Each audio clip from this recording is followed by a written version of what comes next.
Okay, we are live. Hi, hello. Hi, hello. It is August the 23rd. This is service number 282 with Rabbi Brian. That's me. And today we might be talking about aspirational qualities of a spiritual religious life. The reason I say we might be talking about that is because I don't know exactly what we are going to be talking about because I don't know exactly where the peoples are. And let me show you the peoples. So this is that's one person. Hi, Karen. And there's all the others of the people. Can I ask you, while I have all of you on the screen, um, on a scale of I'm really having a hard time, which is hands down at the bottom of your video camera, to things are fine, to I'm overflowed with joy and rapture. How are you doing today?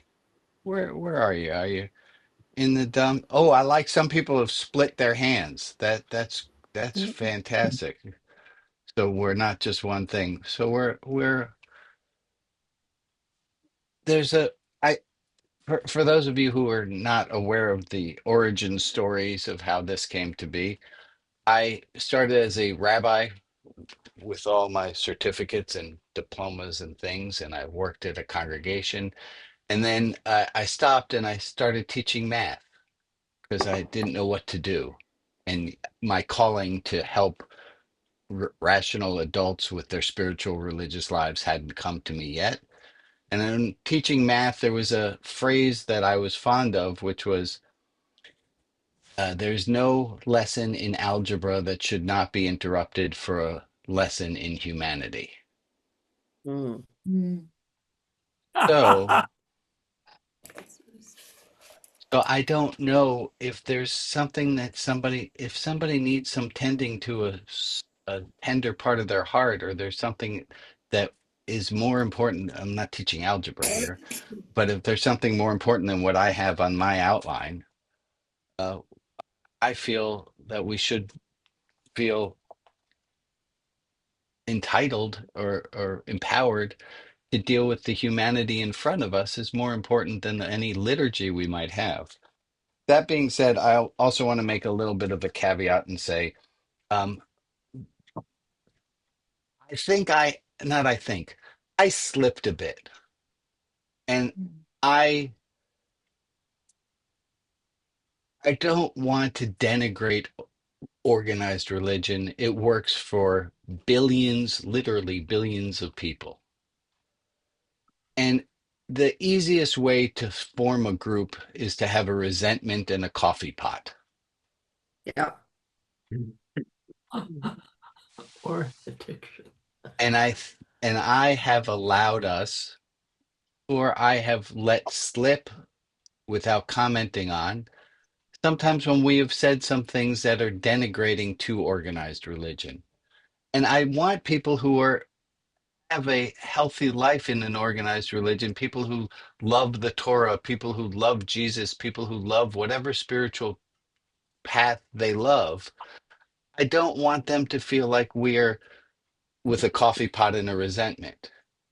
This should be open and inclusive to people who, even if they're not following the path, even if they aren't, I don't want us to be here because we are all acting in reaction to organized religion. I want us to be here in addition to. And I see a few heads are going up and down like that. So I think I'm making some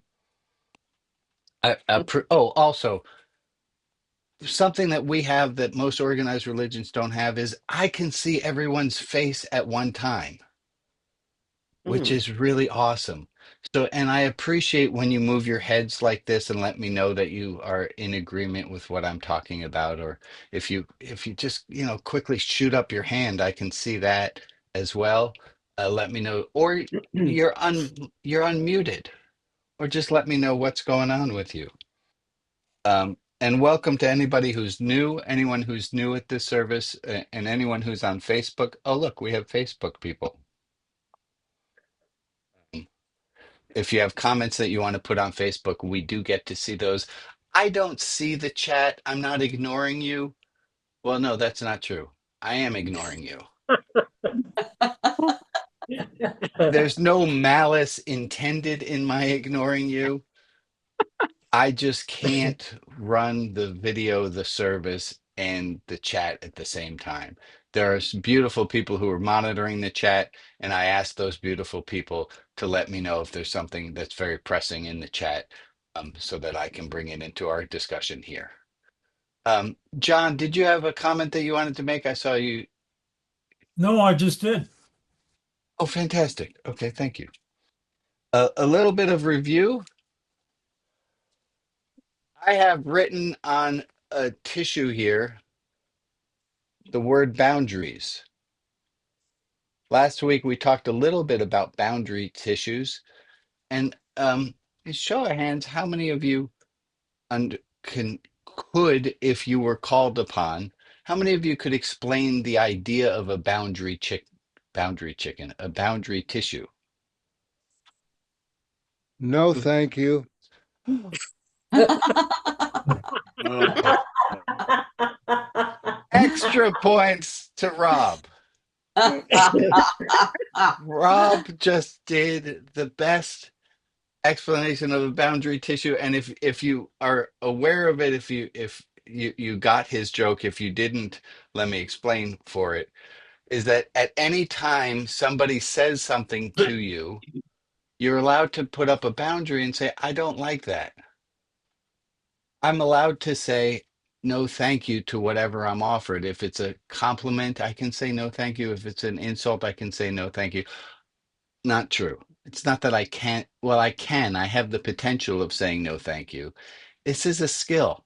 It is not easy to learn to say no thank you to when somebody says something obnoxious to you. It takes a good bit of practice. I want to review for a moment two things about boundaries, and then I'm going to open it up to hear comments that you might have of boundaries that you set in the last week, or times that you wish you had set a boundary, a 4.3 moment. But I want to say two other things that did not get mentioned strong enough last week about boundaries. One, boundaries can be unspoken. It's not advisable. But sometimes we do this thing, and I want to call it out so that we can be more aware of what we're doing, is sometimes we set a boundary and go, oh my God, I don't want them to talk about boats ever. I don't want to hear about their boat again. But we didn't tell Yeah, them, it was hey, I don't want to earlier. hear about your boat again.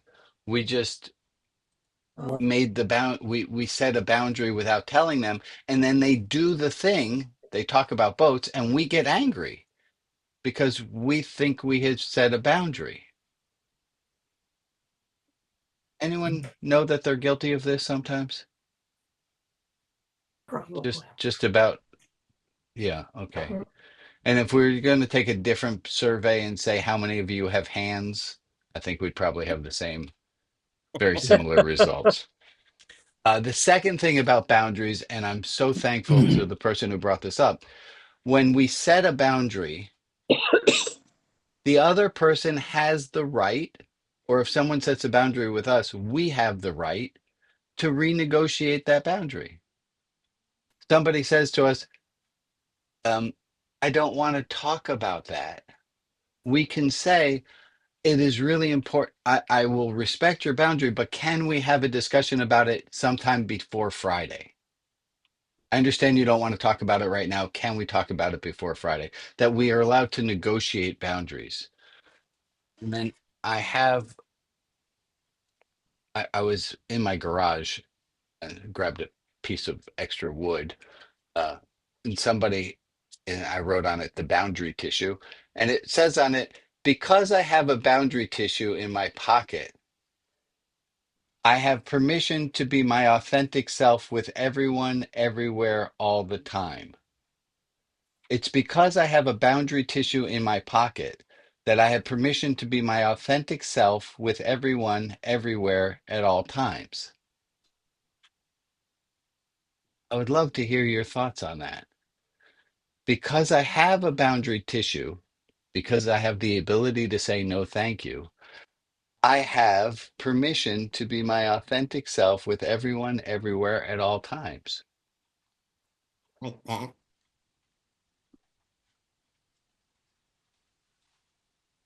No, It's thank. aspirational. Say that again, Dan. Yeah. I just said it's aspirational. It's aspirational that we could be more ourselves at all times, not necessarily that we would be. Is it aspirational enough that we would want to do it? Want to try it? You still need to acknowledge their boundaries as well. Well, Can you say a little bit more, Anne? So um, I have a boundary tissue in my pocket and I can say, no, thank you. yeah. Help me. Um, I just got a little bit, but I got like, it's like what you said about negotiating. So if those two things are kind of at odds, because if you're yourself all the time, you're saying you're not going to negotiate. You're just going, yeah, right, right, right. This is not free reign to say anything you want to anyone you want at any time that you want. yeah. But Mm. it does give me the ability, I can run this service as a rabbi, not doing the portion of the week and not doing the Hebrew prayers. And if somebody says something derogatory towards me, I remember when I started, somebody said, well, you're nothing more than a rent-a-rabbi. To which my rapier wit said back, I would much rather be rented than owned. Oh, Ooh. that's good. Excellent. And Yeah, Like that's that. good. I wish I had the boundary tissue in my pocket instead. So Mm. instead of being upset by what they said, I wish I had been able to say, okay, that's your opinion.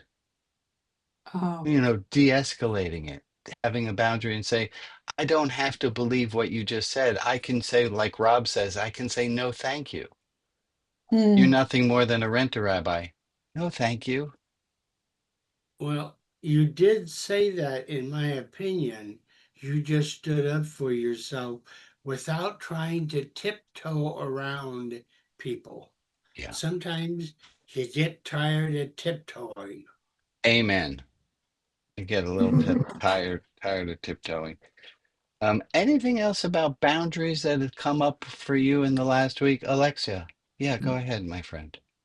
I'm just thinking about online communities because a lot of times you'll see people say, do not interact if you're XYZ, but at the same time, you do have to have your own responsibility because, especially in online communities, you can't determine who is looking at a post or whatever. Like, you can be like, oh, well, I don't want, I don't know, like just certain groups to look at it. It's like, well, you can't just control who sees it. You have to have some sort of responsibility to push. It's like, you're like, okay, this is, I don't want to have this conversation or whatever, fine. But you can't just give a blanket at the top of whatever, be like, these type of No, people don't. right, And you're like, okay, well, you can't control what other correct, people see. correct. You do have to have your own responsibility as well. Like, you can respect boundaries, but you can't enforce them to that. Right, right, right, right. Boundaries can be porous and they can be rigid. Like the entrance to this service is porous. It's open that people can join. If you aren't here by exactly 8 o'clock Pacific time, you're still allowed in. And some online communities do think that they can have, and I'm not comfortable if there are very strong, strict lines determining between this and that. I see a little more gray. Anything else about boundaries from last week? Yeah, Maria. Why we're all so old. We Um, all have gray. Oh, thank you, Rob. Thank you for explaining it after you said it. Maria? Last week you had also you had little memes, pictures, graphics of things of what boundaries sounded like. And for me, yeah, I had the first one I can't do this for you. And I had added, the one that strikes me is that one. And I have said before, I can do this for you, but not right now, sort of thing. That's So, a and that beautiful one, idea. It says, yeah, that one has I helped me can help, but I cannot do this for you. And you're saying, I can help, I can't do this for you right now. right now. Yeah. Can't do it for you right now. And again, the other person can negotiate against it and say, but I need you to do it right now. And we can say, if I'm going to do it right now, you're going to have to give me 2 chocolate chip cookies. Ooh, I hadn't We thought of Rebecca that. has her hand up. Go ahead, Rebecca. Instead of the tissue, maybe for those of us who have a spiritual longing or bent, my sense is that I can be authentic because the energy that runs the cosmos is in me.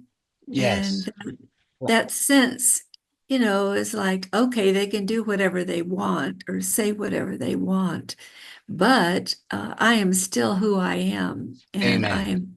am Amen. filled with that energy. That's exactly what I was trying to get at with the bit that's written down here. That if we know that we are solid at our core, and if putting a tissue in your pocket will help to remind you that you can say no, thank you, that if we know who we are, then other people can't hurt us in the same way as if we believe them. A real spiritual goal and gift. Sure. Thank you, Rebecca. Um, we also spoke last week. Is there anything more people want to add in about boundaries? Anything that, go ahead, Al.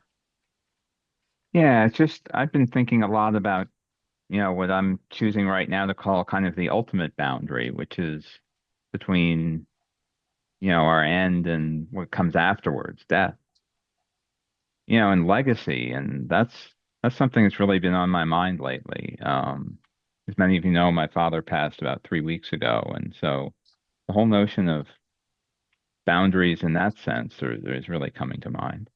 Yeah. And there's the physical boundary of losing him in person, and then there's the legacy, I think is what you're getting at. Yeah, I mean, it's got me thinking about what do I want my legacy to be? What do I Right. want to be remembered by? We put his obituary out recently, and what do I want out of the rest of my life?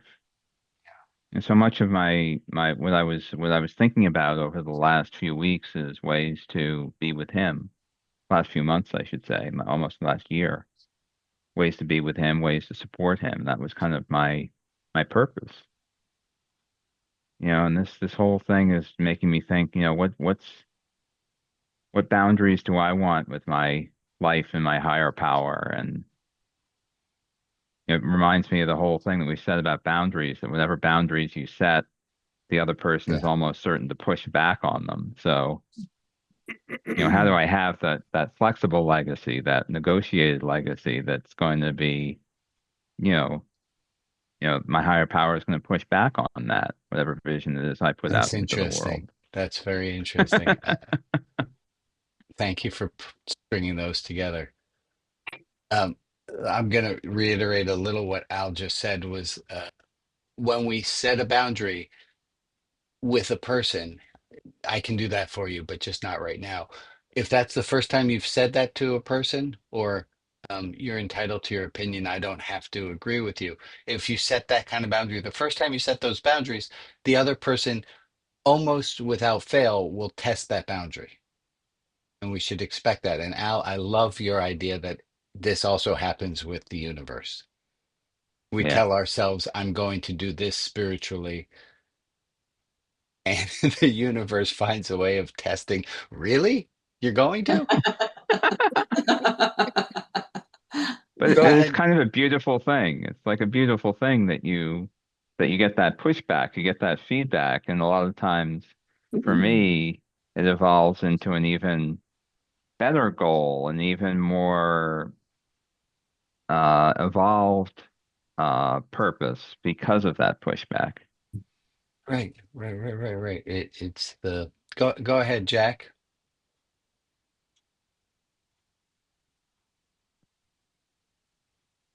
Jack, I'm gonna have to hold this boundary firmly, but if we can't hear you, um, we can't include this is not a boundary. We just can't hear anything you're saying right now, Jack.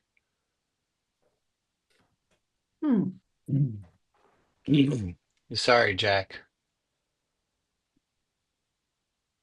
And I love you too. Sorry about that. Ding dang Yeah. technology. Oh, there you go. Can you? Try it again. Okay.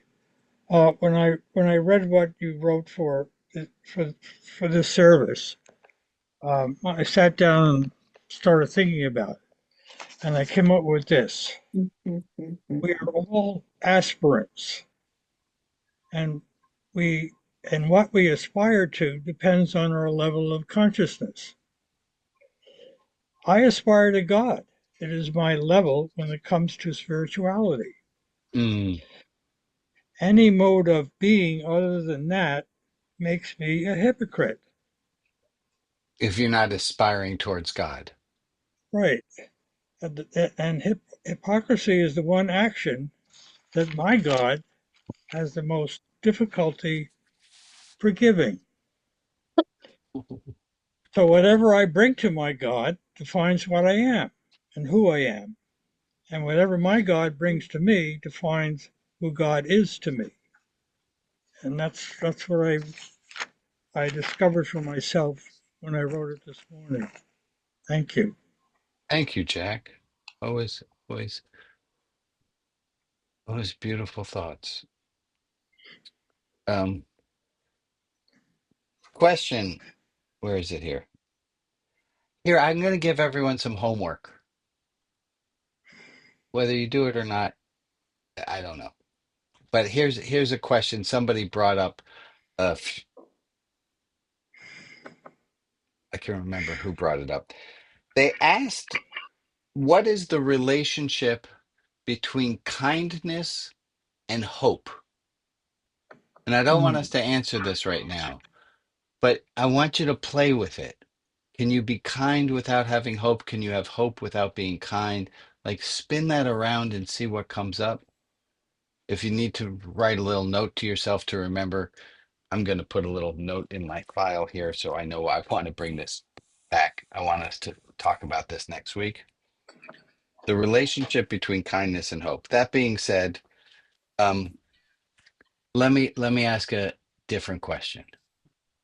Can you put your earphones back What was on? your biggest challenge in the last week? What was your biggest challenge in the last week?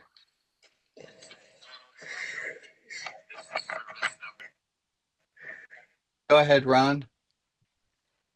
I'll take like I 3 or 4 wrote, answers. Go ahead. yeah, I wrote a beautiful eulogy for my friend Peter Schutte for today's memorial. And I timed it and it took 20 minutes. And I thought I was one of 3 people speaking. And it turns out that I only had 5 minutes. Oh, Oh, And so I had to rewrite it and say the same thing in 5 minutes instead of 20. that's a great challenge. Other people, what was your biggest challenge in the last week?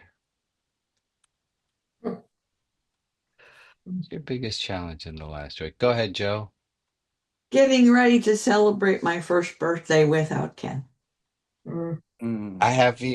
We are going to sing happy birthday to you. That's a little bit further down in my outline. But boy, Thank oh you. boy, thank you, Gord, for putting up a heart. I mean, what a thing. That is quite a challenge, Joe, to celebrate a birthday without your beloved. Thank you for sharing that. Anyone You're else welcome. have a greatest challenge they want to share? Time Maria, management for me. time Like, management. yeah. So And Jen, I don't know if you were fixing your hair or if you were putting your hand up. I was being shy and you picked up on it, which does not surprise me. Co-parenting with my ex in a situation with my daughter being in the ER and Oh not God. necessarily agreeing on how to handle a delicate situation. Thank you for sharing. Yeah. Oh, yeah. Um, yeah, Alexia, yeah, was that also a hand going up? Yeah, that was the hand. Um, Advocating for myself at work in regards to my health. So that's Good for fun. you. It Good. hasn't happened yet. I'm working on it. Well, all right. That is a great challenge. Folks, this is what a community can do. Is a community can, well, I don't really know how to say it. But when we bring our challenge to a community and we feel heard by another person, and all the more so if we get heard by a group of people, and I would say all the more so if we get heard by a group of people who actually owe us nothing. We are not related. We don't all belong to the same baseball team. We're all different people. There's something really beautiful about bringing a little bit of our vulnerabilities and challenges to a group to be heard, to be affirmed. And it's scary as snot to be vulnerable because when we're vulnerable, I mean, just even think about the word vulnerable. We can be hurt. What a brave thing the people who just shared did. Yeah. And I know that we all know that when we're not the ones who are sharing. And I would encourage us who aren't the ones who are sharing to consider sharing in the future. Okay, I'll share. Oh my goodness, go for it. Okay. I committed to doing a class down in Gooding, which is about 45, 50 minutes from here, called Thinner Snacks and Stories. And so, and I'm scared to death to do it, but I'm going to do it Good for you. at the local at the library down there in Gooding. Good for you. Great. What in the past week has been your greatest celebration?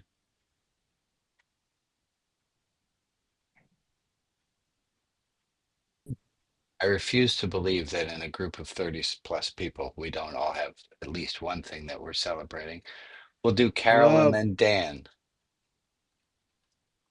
I got a new computer, which was my first challenge. And then I was tremendously helped so that I have recovered my files and I'm using a new computer right now. Wonderful Yay. celebration. Dan? Yay. I did my talk at West Hill United on misinformation and related stuff, and I know a couple of you have heard it, and I've gotten a lot of good feedback. So it was really nice. Yeah. Wonderful. Lovely to celebrate. Go ahead, James. I visited my daughter who lives in Asheville, North Carolina, and Asheville is known as the San Francisco of the East. It's just wonderfully weird, kind of a Portland in the middle of the mountains. And I got to spend the day with her. She's 26, just thoroughly enjoying being around this grown woman, showing me her town and showing me the life that she has made for herself. That's beautiful, James. Thank you for sharing I that. like that. Anyone else have a celebration? Something they want to celebrate from the last week? Biggest celebration? All right, I'm going to give you all homework and we'll get to Connie. Homework is to find something in this next week. You have 168 hours from now to do something worthy of celebrating. Connie, go ahead. All right, Harold and I go to water aerobics, and it's been a blessing for us because we're old and it makes you exercise good. But there is a lady in there in the pool with us who is 98 years old, and she does it every day of the week. That is Terrific. beautiful. Inspirational. So it's an inspiration for Harold and I to continue on it, be better. I like that. One other thing of review from last week is the rubber chicken keychain of compliments. Right, got I'm, that. I'm I'm delighted with the rubber chicken keychain of compliments. Now, not everyone was here last week, so not everyone quite understands the rubber chicken keychain of compliments. I will start it by saying I received this exact rubber, not any other rubber chicken keychain, but this one, this particular rubber chicken keychain I received from a friend in the mail. And I said to him, I called him, I said, "Oh, I got a rubber chicken keychain from you. Wow, that was unexpected. Thanks." And my phrasing made me think of compliments that I know exactly what to say. And it wasn't like I had, folks, I promise you, I have never been in school and nobody ever said to me, "Brian, if you receive a rubber chicken keychain in the mail, here's what to say." I figured this out, like it just naturally came out of my mouth was, "Thank you so much. What a surprise. I didn't know I was going to get a rubber chicken keychain." Like the exact right words came out. I know you might not believe it, but what does this have to do with compliments?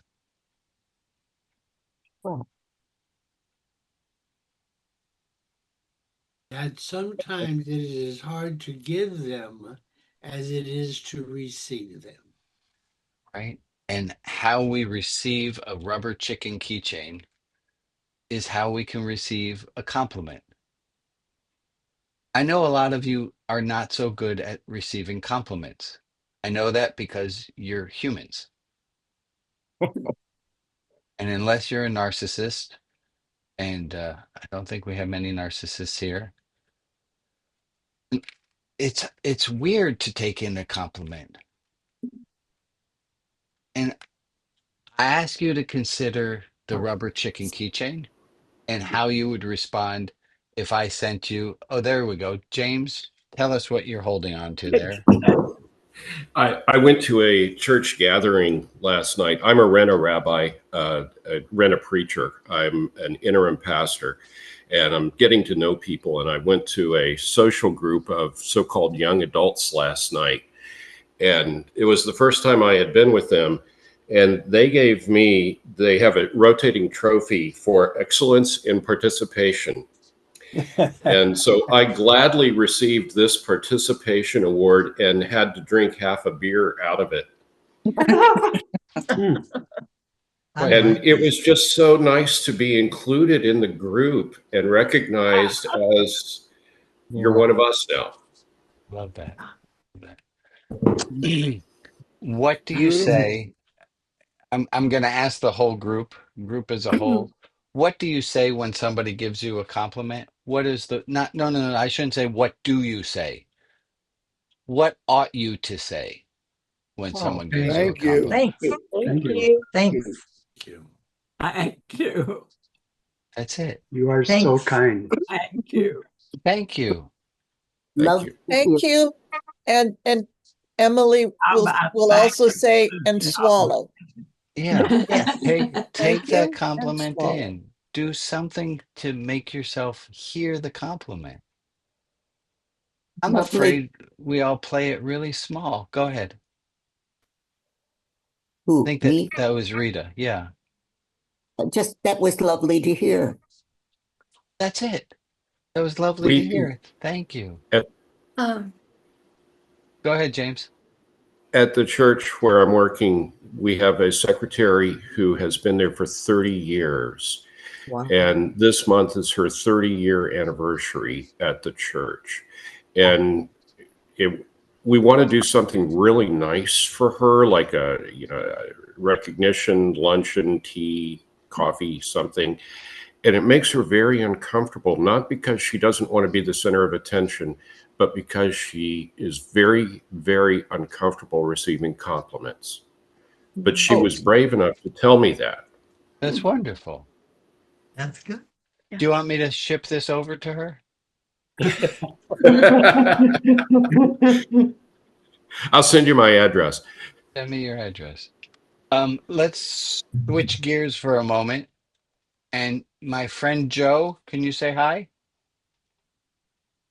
You have to speak so your face comes up Oh, on the. hello. Hello. There you are. Joe. There you are. Joe, you have a Yeah. very exciting day coming up on the 23rd.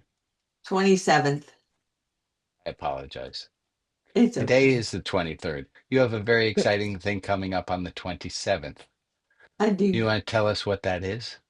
It's my birthday.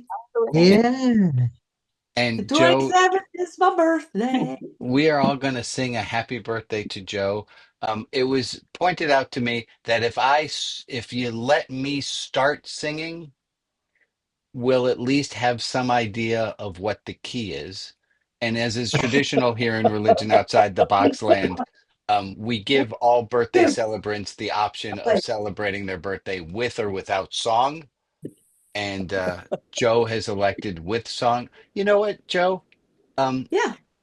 You sing much better than I do, which is for two reasons. One, I don't sing so good, and two, you sing really well. Would you start us off with singing, and then we'll all join in? Please unmute your Happy oh, birthday day to to you. you. Happy Happy birthday birthday to Birthday, to you. you. Happy Happy birthday, birthday, dear Joe. Joe. Happy Happy Happy birthday birthday to to you. you. And many more. Joe, Joe, Yeah. Also, take a Ron's look. And Monday I is see Ron's birthday. Oh, Monday's Carol's birthday. I didn't know we were that close, Carol. And Ron's. And Ron, too. I should have asked before we started singing who All else's right, we name got should be attached in. Mackenzie. Okay. Oh, and Mac. We can do it Yeah. again. Don't have Um, to. Don't have to. well, we That was wish you all a very happy birthday. And would, for the love of God, somebody please remind me the next time I do this to ask who else's birthday is around this time. This is a learning opportunity. Also, um, oh, no. All good. I want to tell a story. Let me do some announcements first, and then I'm going to tell you a story. First announcement goes like this. You might know this one. Oh, okay. not okay. Okay. What does this mean, folks? It's okay to not be okay. It's okay Yeah. to be sad. It's okay to be sad. It's okay to be in the dumps. It's okay to be angry. It's okay to be depressed. It's okay not to be okay. Very important. And then Just be yourself. just be yourself. And if yourself is not okay, that's okay. Yes. One of the biggest lessons I ever learned from Larry, my best friend and mentor, was when you're down, don't kick your ass for being down. That's an extra ass kicking you don't need. Really hard to do. And then I have another announcement. I got this from Archangel Penuel. I asked for a prediction about the future that might help people, and this was the response. The response is, down the road, there will be potholes. Oh, yeah. Yeah. That's just how it Just is. smoke them. You're in the wrong tense, Rabbi. In the wrong tense, there are Yes, potholes. there are potholes. There are potholes. Big ones.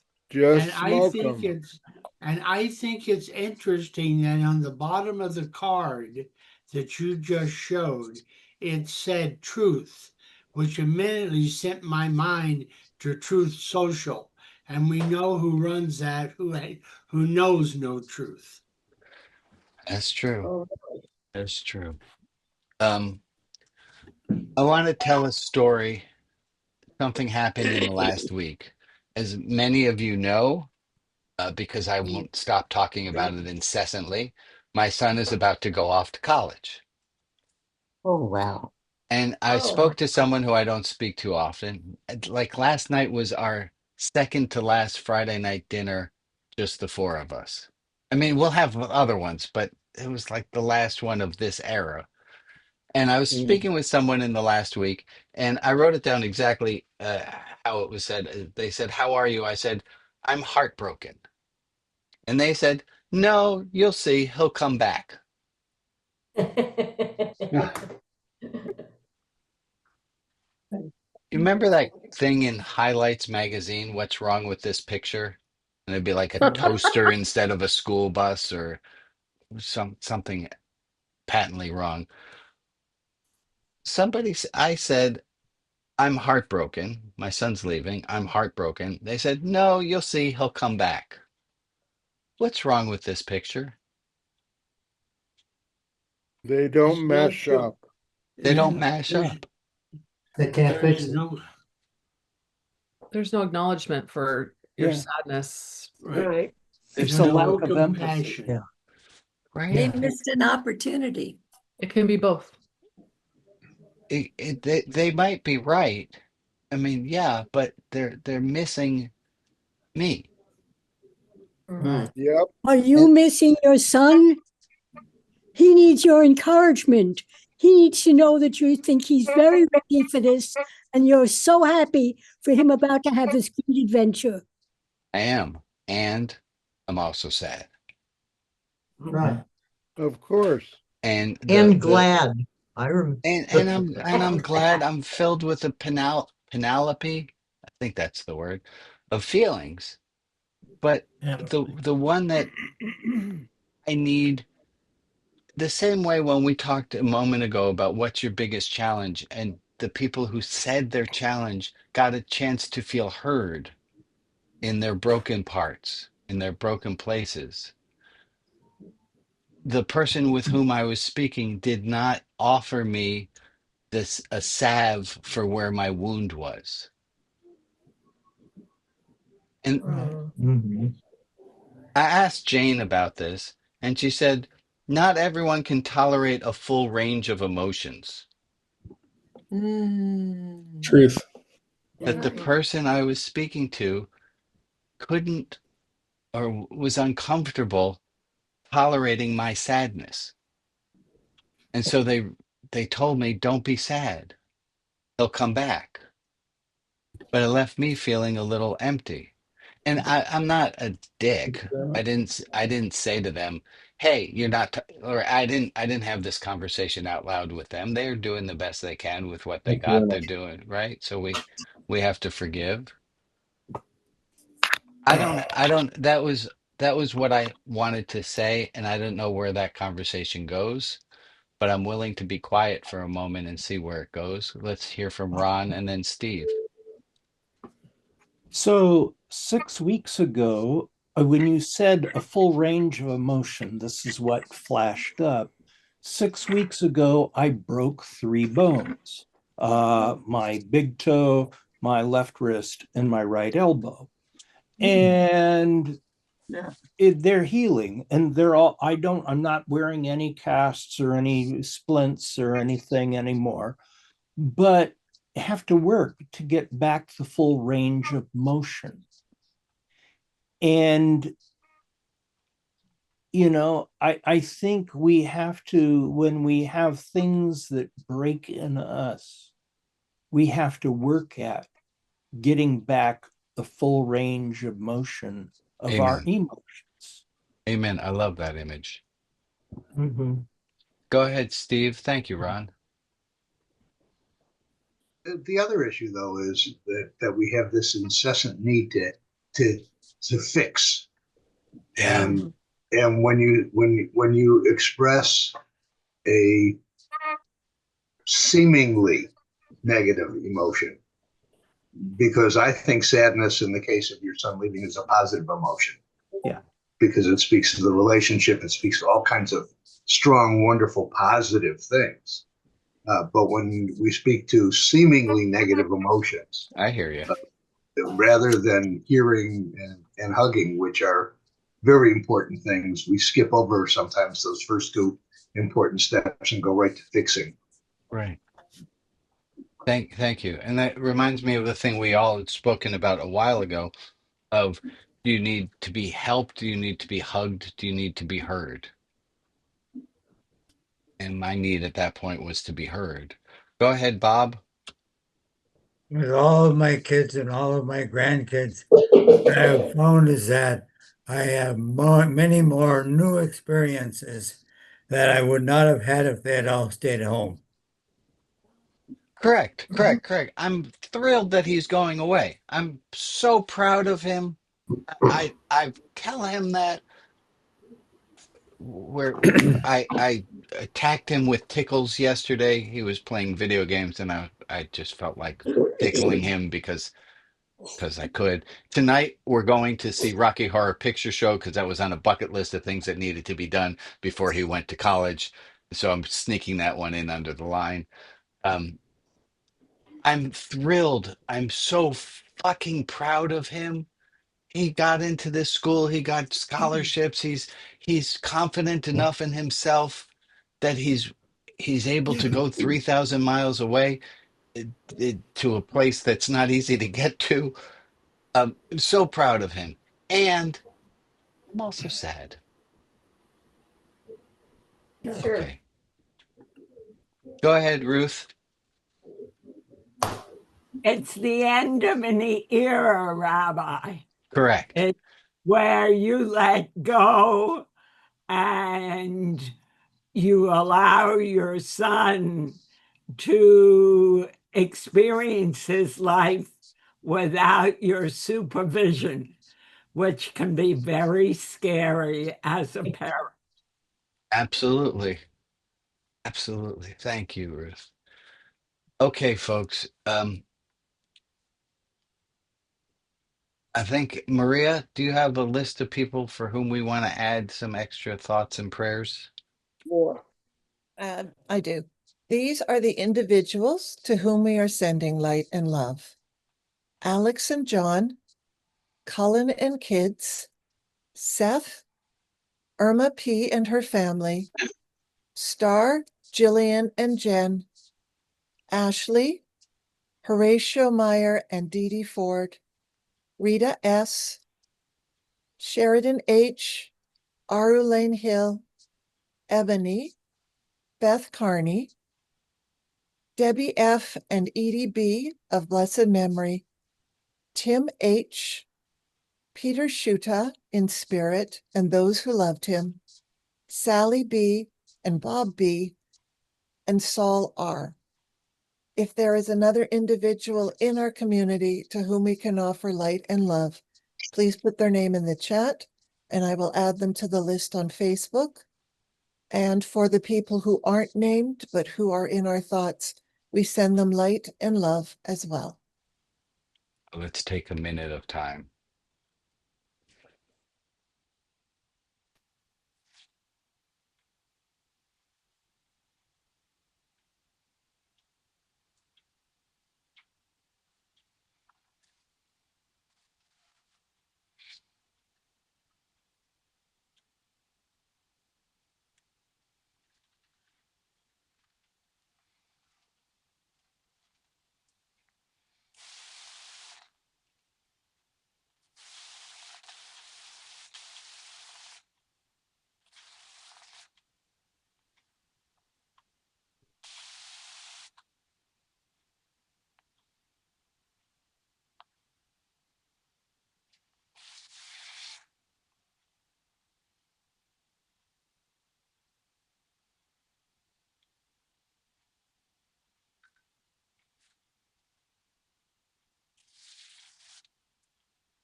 Thank you for the time. And thank you, Maria, for maintaining that list and helping us.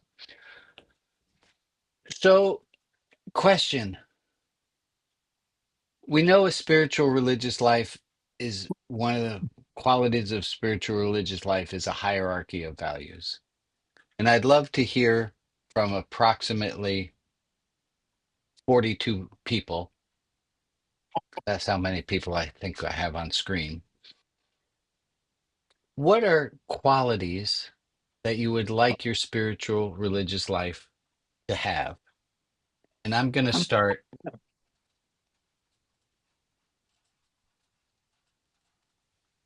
Compassion. Love. Yeah. Joy. Yeah. Compassion. Forgiveness. Fun. Passion. Trust. Curiosity. Energy. Resilience. Yes. Forgiveness. Fun. I got Fun. Trust. trust. Hope. Adaptability. Oh, I love that. Laughter. Kindness. Yes. Patience. Oh, I have a thing about patience. If anyone would like some extra patience, I have a wonderful, wonderful program on patience, which I can mail to you. Just let me know in the comment. It's put your address in, and okay, here's the secret. I'm not actually going to send you anything. You're going to have to wait for it in the mail. Okay. Okay. Do I we have think humor up on there? I think I'm going to have to Yeah. add some laughter and humor. I also think boundaries. Thank you, Ray. Awe and wonder. Oh, wonderful, man. Acceptance. Community or connection, something like that. Yeah. Like that. Curiosity. I think I have that one. I do. Yeah. Good. Justice. And we have hope, we have love there. We But I do. don't know if we're referencing love for others or we're referencing self-love.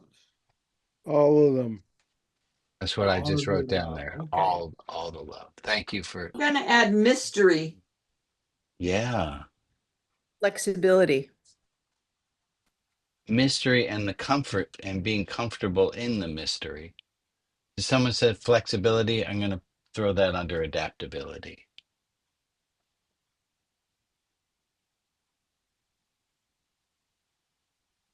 Like mystery, but wonder. I got wonder. Oh, I'm sorry.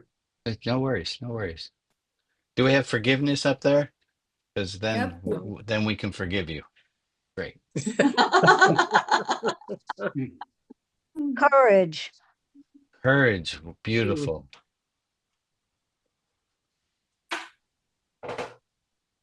Challenges.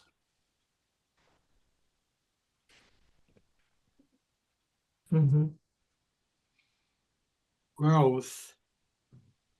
Mm.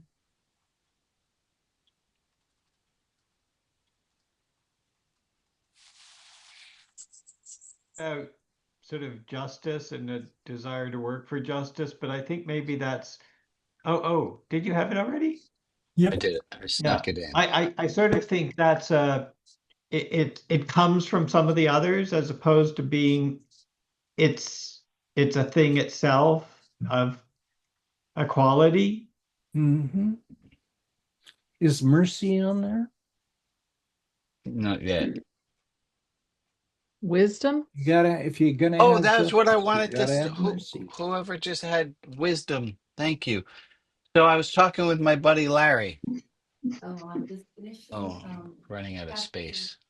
I was talking with Larry, And Larry said, all creatures think in some way. All creatures are capable of thought, but it is what we think is only a human thing is to be able to think about thinking. And that metacognition, Larry said, is what leads us to wisdom. Animals might be smart, but they're probably not wise. Humility.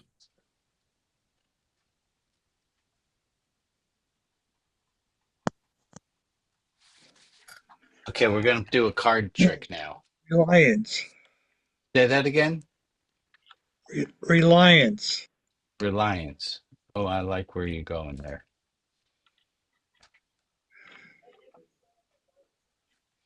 And in support of the animals not being smart, Go ahead. I just remember I was seeing something that Jeff put up.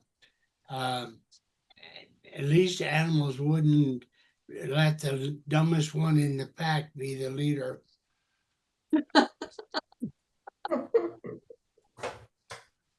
Good point. Okay, I'm going to employ something that I learned back when I did magic tricks more frequently than I do, which is the pick a card, any card. Here's a list of qualities of a spiritual religious life, aspirational qualities of our spiritual religious life. Pick one. Love. Oh, oh, oh, Humor. and hold your cards to yourselves. Pick one and come back next week and tell us something about it. You don't have to. I do I understand love that there that. are introverts in this world and people who don't want to share, but I will ask you if you could pick one of these qualities and come back and teach us some wisdom, some piece of yummy about whatever quality you pick. I will be sending out this list in the two spiritual religious follow-ups. Oh, and thank you. Uh, two thank yous. One, thank you to, there was a member who said, "Hey, Rabbi, sometimes those two spiritual religious quotes don't have anything to do with the service." And I said, yes, you're right.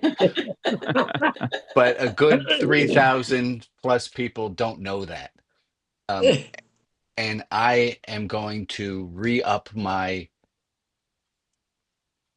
quality control to make sure that the quotes have something to do with what we talked about in the service today. And two, boy, I loved how the sharing went today, and how people who off that people made space for other voices, and the sharing was just so delicious. So thank you all for making that all happen.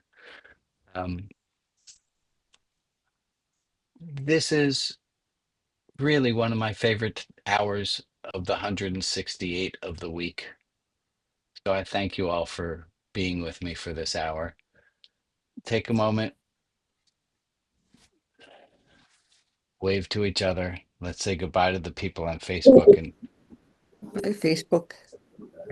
the people watching it on the recording. Bye-bye. And if you are new, we're going to have rooms that open up in a moment. And if you are new and want to know how to do this thing, go to Marie.